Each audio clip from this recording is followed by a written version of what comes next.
नमस्कार, दैनिक साथी में आपका स्वागत है। भारतीय किसान यूनियन चढ़ुनी के राष्ट्रीय अध्यक्ष गुरनाम सिंह चढ़ुनी आज रेवाड़ी में उन सभी किसान संगठनों का धन्यवाद करने पहुंचे जिन्होंने 3 कृषि कानूनों के विरोध में हुए आंदोलन में अपना तहे दिल से योगदान दिया। किसान भवन में प्रेस वार्ता के दौरान किसान नेता चढ़ुनी ने कहा, SYL व चंडीगढ़ मुद्दे को बताया राजनीति मुद्दा।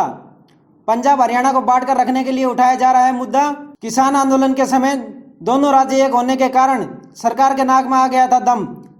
राजनीति करने के लिए दोनों मुद्दे जिंदा रखना जरूरी। SYL व चंडीगढ़ का मुद्दा चुनाव लड़ने के लिए नहीं, केजरीवाल के लिए उठाए गए दोनों मुद्दे। किसान आंदोलन का फायदा हमेशा मिलता है दूसरे राजनीतिक दलों को। पंजाब में चुनाव लड़ने के सवाल पर कहा, किसान ही किसान को आगे बढ़ता नहीं देखना चाहता। बदकिस्मती किसान सत्ता की तरफ नहीं चला। संयुक्त किसान मोर्चा के नेताओं ने पंजाब चुनाव में किया विरोध करना नेताओं की सबसे बड़ी गलती।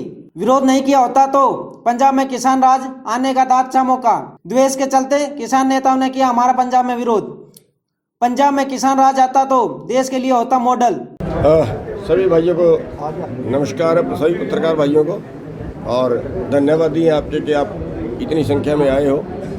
तो आज रेवाड़ी में आए हैं और जो अपने कार्यकर्ता हैं उनसे मिलना, उनसे मीटिंग करनी, इसके लिए आज रेवाड़ी में आए हैं। और यहाँ की जो विशेष बात है वो ये है कि पिछले 2-3 फसलों का यहाँ पे मुआवजा नहीं दिया गया है, जबकि फसलें ख़राब हुई हैं और मुआवजा उनका अभी तक नहीं मिला है। तो हरियाणा के दूसरे भी कई हिस्से हैं जहाँ पे नहीं मिला, लेकिन यहाँ पे तो विशेष तौर पे कुछ बिल्कुल ही सरकार ने जो है वो गौर नहीं की है।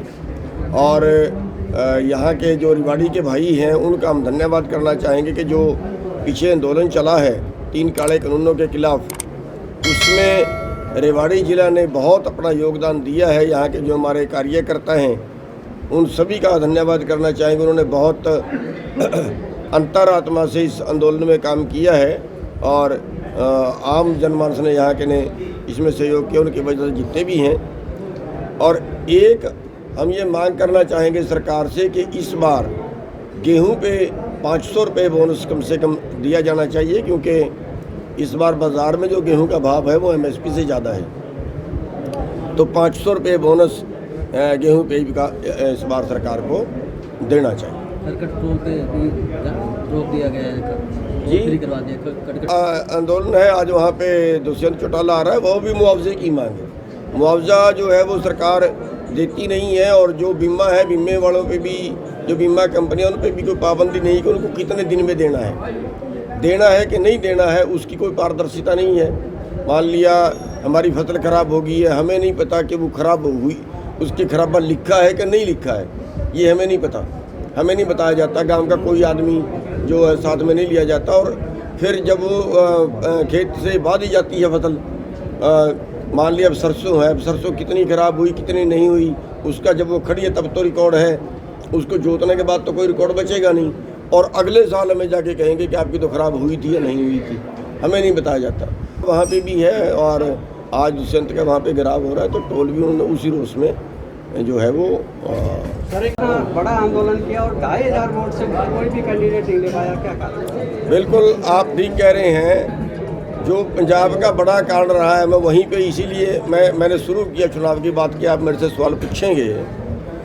जो बड़ा कारण है, जो हमारे लीडर साहिबान थे SKM के, उन्होंने ही चुनाव का विरोध किया। और मैं ये मानता हूँ कि उनकी अपनी ज़िंदगी की सबसे बड़ी गलती रही है ये। इस बार किसान राज आने का एक बहुत अच्छा मौका था, और अगर किसान राज आता तो फिर जो ये सवाल जो भाई साहब ने पहले किया कि ये राज्यों के ज़रिए ये कानून लाएंगे, फिर ये सवाल करने की किसी की हिम्मत नहीं थी राज्यों के ज़रिए कानून लाने की। क्योंकि पंजाब से जो है हमारे जो सोचना था वो पंजाब से था कि पंजाब में अगर किसान राज आता है तो हम एक मॉडल पेश करेंगे।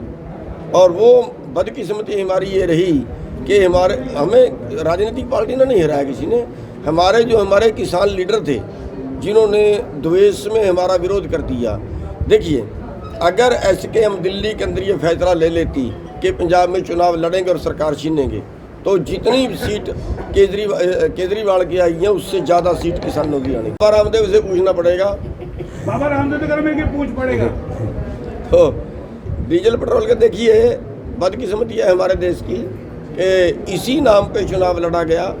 बीजेपी ने चुनाव पहले बार जब लड़ा इसी नाम पे लड़ा कि डीजल पेट्रोल महंगा हो गया है और आज डीजल पेट्रोल जो है वो आम आदमी की पहुंच से बाहर होता जा रहा है और लगातार बढ़ ही रहा है। अभी नहीं पता कहाँ जाके रुकेगा। चाहे आप रसोई गैस देख लीजिए, गरीबों के चूल्हे बंद हो गए, 1000 रुपये का सिलेंडर हो गया, DAP का और रेट बढ़ गया, गैस जो डीजल पेट्रोल है उसके रेट आसमान को छू रहे हैं। मतलब जो रोज़मर्रा की चीज़ें जो रोज़ प्रयोग में और आम जनमानस के प्रयोग में होने वाली, अब डीजल पेट्रोल है। आप लोग भी रोज़ मोटरसाइकिल पे घूमते हो, जो आदमी 2 लीटर पेट्रोल रोज़ फूकता है तो 2 लीटर पेट्रोल में ही जो है वो 40 रुपये 50 रुपये का उसको रोज़ का नुकसान हो गया। महीने में 1500 रुपये वही खर्च बीजेपी नेताओं का है और हमें पता था कि उठाएंगे। क्यों? इसलिए उठाएंगे कि हरियाणा और पंजाब इनको अलग अलग बांट के रखना है।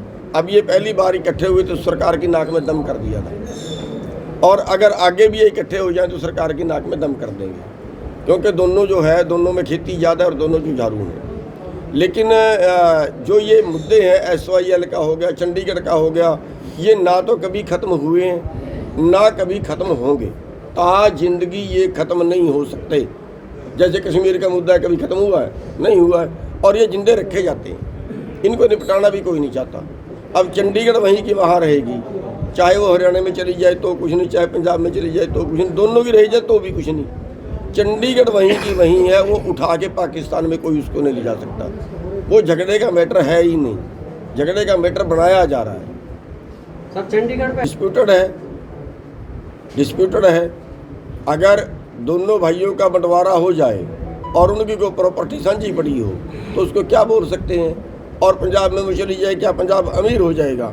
अगर हरियाणा में आ जाए तो क्या हरियाणा अमीर हो जाएगा? वो हमारे पेट का सवाल तो है ही नहीं। चंडीगढ़ से मेरे को क्या फ़ायदा और आपको क्या फ़ायदा है? जितने भाई यहाँ खड़े हैं, क्या इनको चंडीगढ़ अगर हरियाणा को मिल जाए कोई फ़ायदा है? पंजाब को मिल जाए कोई पंजाब वाले किसी भाई को फ़ायदा है? कुछ भी नहीं है।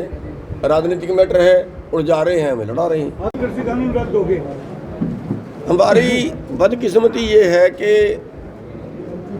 यहाँ का किसान सत्ता की तरफ नहीं चला और जब तक ये सत्ता की तरफ नहीं जाता, जहाँ कानून बढ़ते हैं, तब तक ये इस तरह के लोग जो पूंजीवादियों के पूंजीपतियों के जो चुंगल में काम कर रहे हैं, या ये कह लीजिए जो पूंजीपतियों के दलाल बन के बैठे हैं, पूंजीवादी ही सत्ता में है और सत्ता वाले ही जो है वो पैसा कमा रहे हैं। सर आपने तो पंजाब उनका जो तालमेल है वो तालमेल देश का बेड़ा गर्क कर रहा है। आपने पंजाब में चुनाव चंडीगढ़ पे देखिए, हरियाणा में बीजेपी की सरकार थी, हिस्सेदार थी, पंजाब में बीजेपी हिस्सेदार थी। क्या मुद्दा हल हुआ? हरियाणा में कांग्रेस थी, पंजाब में कांग्रेस थी, क्या मुद्दा हल हुआ? हरियाणा में चौटाला था, पंजाब में बादल था, चाचा भतीजा हैं, क्या हल हुआ? अब चुनाव के टाइम फिर रोड़ा करेंगे। अब स्थिति ये है कि हमने हरियाणा चुनाव के लिए पंजाब से लेना और दिल्ली चुनाव के लिए ये SYL चुनाव लड़ने के लिए नहीं बनाई गई थी। SYL चुनाव लड़ने के लिए और चंडीगढ़ चुनाव लड़ने के लिए नहीं बनाई गई थी। यहाँ यही मुद्दे हैं। यहाँ तरक्की की बात करें। लेकिन पिछले 3 साल से भी इसी पे चुनाव, लेकिन आप अभी तक नाम नहीं दे रहे। देखिए, पहली बात तो ये है कि कमेटी अभी तक उन्होंने बनाई नहीं है। उन्होंने 2 नाम मांगे हैं और हमारा उस पर रोष ये है कि उन्होंने कुछ भी उसमें क्लियर नहीं किया है। कमेटी बनेगी तो उस पर क्या क्या काम होगा और कमेटी में कौन कौन लोग और शामिल होंगे, उसके नीचे वो कितने दिन में वो अपनी रिपोर्ट देगी, उसमें जो पावर है, मुख्य पावर है, वो किसानों की क्या होगी वहाँ पे, ये उन्होंने कुछ भी क्लियर नहीं किया है। और अगर ऐसी कोई कमेटी बना दी जाती है तो फिर तो कमेटी बनाने का मतलब होता है लोगों की आंखों में धूल झोंकना।